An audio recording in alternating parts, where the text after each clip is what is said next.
ធីណាគឺជាឈ្មោះរបស់នារីម្នាក់ដែលនាងគឺជាកម្មកររោងចក្រកាត់ដេរមួយកន្លែងនាងបានមករស់នៅទីក្រុងភ្នំពេញហើយក៏បានជួលបន្ទប់របស់មីងផលស្នាក់នៅព្រោះបន្ទប់នោះវានៅជិតកន្លែងធ្វើការរបស់នាងមីងផលដែលជាម្ចាស់ផ្ទះគឺគាត់រស់នៅជាន់ខាងក្រោមហើយដោយសារតែផ្ទះរបស់គាត់ត្រូវដើរពីផ្លូវធំចូលទៅក្នុងរាងជ្រៅបន្តិចដែរទើបធ្វើឲ្យផ្ទះរបស់គាត់មានសភាពស្ងាត់ជ្រងំខុសពីគេគួរឲ្យខ្លាចប៉ុន្តែមីងផលគាត់គឺជាមនុស្សចិត្តបាន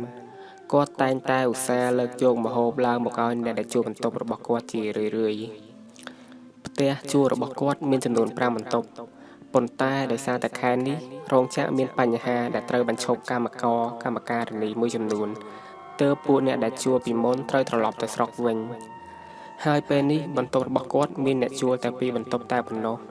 មួយគឺជាបន្ទប់របស់ធីណាដែលទៅនឹងមកស្នាក់នៅបានមួយខែនេះទេមួយទៀតគឺជាបន្ទប់របស់ខែម៉ាដែលនាងជាអ្នកធ្វើការនៅក្នុងហាងសាច់អាំងមួយដោយសារតែពួកនាងគឺជាក្មេងស្រីដែលត្រូវមករស់នៅទីក្រុងភ្នំពេញតែម្នាក់ឯងដើម្បីរកលុយចិញ្ចឹមជីវិតដូច្នេះហើយទើបធ្វើឲ្យមីងផលស្រឡាញ់ពួកគេទាំងពីរគាត់តែងតែយកចិត្តទុកដាក់នឹងពួកគេជានិច្ចខែម៉ានាងត្រូវទៅធ្វើការនៅយប់ជ្រៅស្ទើរតែរាល់ថ្ងៃមិនសូវបានគេងគ្រប់គ្រាន់ដូច្នេះហើយមួយរយៈនេះមើលតែនាងដូចជាគ្មានកម្លាំងកំហែងនៅក្នុងខ្លួនសោះពេលមកពីធ្វើការយប់ជ្រៅទៅហើយកំពុងតែរៀងវិលមកផងស្រាប់តែមានភ្លើងអ្វីម្យ៉ាងលោតភ្លឹបភ្លែតចាំងមកក្នុងបន្ទប់របស់គេតាមបង្អួចពេលនាងក៏លេចទៅក៏ឃើញធីណាកំពុងតែឈរថតតាមបង្អួចមើលទៅទឹកមុខរបស់ធីណានាងធ្វើបុកមាំមុខរបស់នាងពេលនោះគឺគួរឲ្យខ្លាចទឹកមុខនាងពេលនេះខុសស្រឡះពីពេលថ្ងៃដែលតែងតែឃើញញញឹមរស់រាយរាក់ទាក់មានពេលល្ងាចមួយខែម៉ាដើរកាត់តាមបង្អួចបន្ទប់របស់មីងផលខែម៉ាបានក៏លេចឃើញរូបថតរបស់ស្រីម្នាក់រួមជាមួយនឹងកូនប្រុសនិងកូនស្រីម្នាក់ញញឹមយ៉ាងមានសេចក្តីសុខដែលពួកគេទាំងពីរគឺជាកូនរបស់គាត់នោះឯងខែម៉ាក៏បានសួរទៅមីងផលថាតើពេលនេះកូនរបស់គាត់នៅឯណាពីព្រោះតាំងតែនាងមកនៅទីនេះយូរដែរហើយដែរនាងមិនដែលបានឃើញពួកគេទាំងពីរអ្នកសោះតែមីងផលក៏ស្រាប់តែធ្លាក់ទឹកមុខហើយនិយាយតបវិញថាណាហើយកុំរំលឹកពីវាអីវាគឺជារឿងកន្លងទៅហើយមីងផលនិយាយទាំងទឹកមុខស្ងួតស្ងាត់រំពេចនោះបន្តោងសម្បកខ្យងដែលព្យួរនៅនឹងមាត់ទ្វារក៏បានទង្គិចគ្នាលាន់ចេញជាសំឡេងយ៉ាងខ្លាំងដោយសារតែកម្លាំងខ្យល់ខែម៉ាក៏លេចមើលទៅបន្តោងនោះយ៉ាងចម្លែកក្នុងចិត្តគេក៏សួរមីងផលថាមីងមើលទៅបន្តោងនេះមើលទៅដូចជាចម្លែកខ្លាំងមីងគឺជាអ្នកព្យួរមែនទេចំណែកមីងផលក៏បានឆ្លើយមកវិញទាំងយំខ្សឹបសួរថាខ្ញុំឮថាសំឡេងក៏ដឹងអាចហៅវិញ្ញាណបានបន្តោងនេះគឺជារបស់កូនរបស់ខ្ញុំដែលខ្ញុំបានធ្លាប់ទិញឲ្យវាកាលពីពួកយើងទៅលេងនៅឯកំពង់សោមពួកគេស្លាប់ដោយសារតែគ្រោះថ្នាក់ចរាចរណ៍កាលពី2ឆ្នាំមុនខ្ញុំយកវាមកព្យួរនៅឯមាត់ទ្វារផ្ទះដើម្បីធ្វើឲ្យខ្លួនឯងមានអារម្មណ៍ថាពួកគេនៅក្បែរខ្ញុំនៅពេលដែលឮសំឡេងវាទង្គិចគ្នានៅពេលខ្យល់បក់មកម្ដងពេលស្ដាប់មីងផលនិយាយដូច្នេះខែម៉ាក៏នឹកឃើញដល់បន្តោងមួយដែលធីណាពាក់ជាប់នឹងករបស់នាងកំពុងតែភ្លឹកពេលនោះស្រាប់តែមីងផលស្រាប់តែសួរមកខែម៉ាថាតើឯងជឿថាលើโลกនេះមានខ្មោចដែរឬអត់មីងធ្លាប់ឮគេនិយាយថាខ្មោចព្រាយបិសាចតែងតែចាំឆក់យកព្រលឹងរបស់គេឲ្យតែនរណាម្នាក់ដែលត្រូវខ្មោចនោះតាមយីមនុស្សនោះនឹងទៅជាស្លេកស្លាំងហើយคล้ายទៅមនុស្សចាស់បន្តិចម្ដងរូបរាងនឹងស្គមស្គាំងបន្តិចម្ដងមីងគិតថាឯងគួរតែប្រយ័ត្ននឹងធីណានោះផង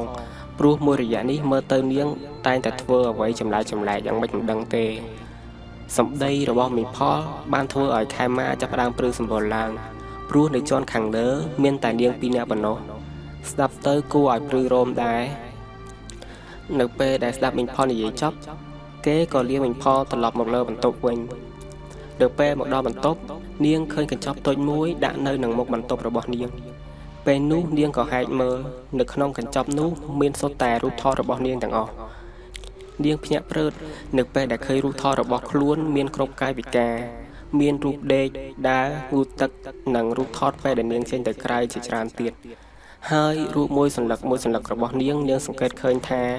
ខ្លួនឯងគឺមិនដូចគ្នានោះទេគឺកាន់តែស្គមទៅមើលយូរទៅដូចជាលែងជាមុខមាត់មនុស្សហើយ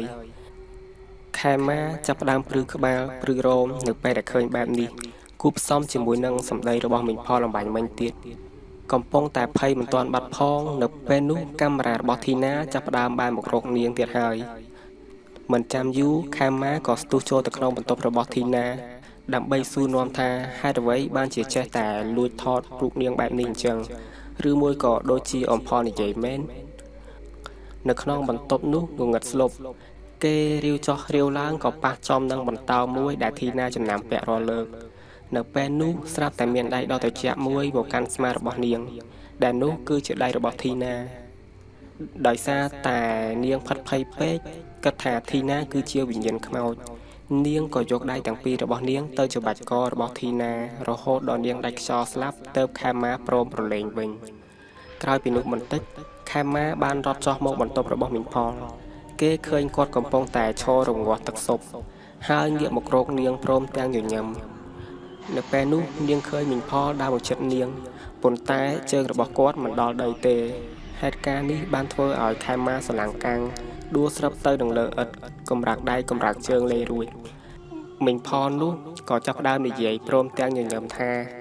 តាមពិតខ្ញុំត្រូវអរគុណឯងដែលបានជួយខ្ញុំសូមនិយាយរឿងមួយប្រាប់ឯងទៅចោះពីដើមឡើយមានម្ដាយនិងកូនពីរនាក់រស់នៅជាមួយគ្នាដោយសារតែកូនទាំងពីរនាក់នោះបានគ្រោះថ្នាក់ចរាចរណ៍ឆក់យកជីវិតកូនទាំងពីរនោះទៅបន្ទាប់ពីនោះមកដោយសារតែខូចចិត្តនឹងការបាត់បង់កូនជាទីស្រឡាញ់ស្ទើរតែសរសៃប្រសាទរួមជាមួយនឹងជំងឺទៀតពេលនោះម្ដាយនោះក៏បានស្លាប់ទៅតាមក្រោយទៅខ្មោចម្ដាយនោះคล้ายទៅជាខ្មោចយាមផ្ទះម្ដាយនោះតែងតែយកធាតុកូនទាំងពីរដាក់ចូលទៅក្នុងស៊ុបរួចរងចាំនៅក្នុងផ្ទះនៅពេលណាដែលមានអ្នកណាមកជួលបន្ទប់នោះគាត់នឹងយកឲ្យគេផឹកបន្ទាប់ពីផឹកទឹកស៊ុបនោះហើយម្នាក់នោះនឹងកាន់តែខ្សោយទៅចំណែកឯកម្លាំងរបស់ម្ដាយនិងកូនគេទាំង3នាក់ក៏កាន់តែខ្លាំងឡើងពួកគេទាំង3នាក់នេះបានคล้ายទៅជាខ្មោចដែលរសាត់រណ្ដែត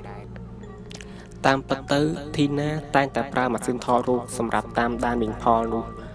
ព្រោះនាងសង្កេតឃើញកាយវិការដ៏ចម្លែកប្លែកៗរបស់មីងផលនោះពន្លឺកាមេរ៉ារបស់នាងបានធ្វើឲ្យកូនទាំងពីររបស់ខ្មោចម្ដាយនោះភ័យខ្លាច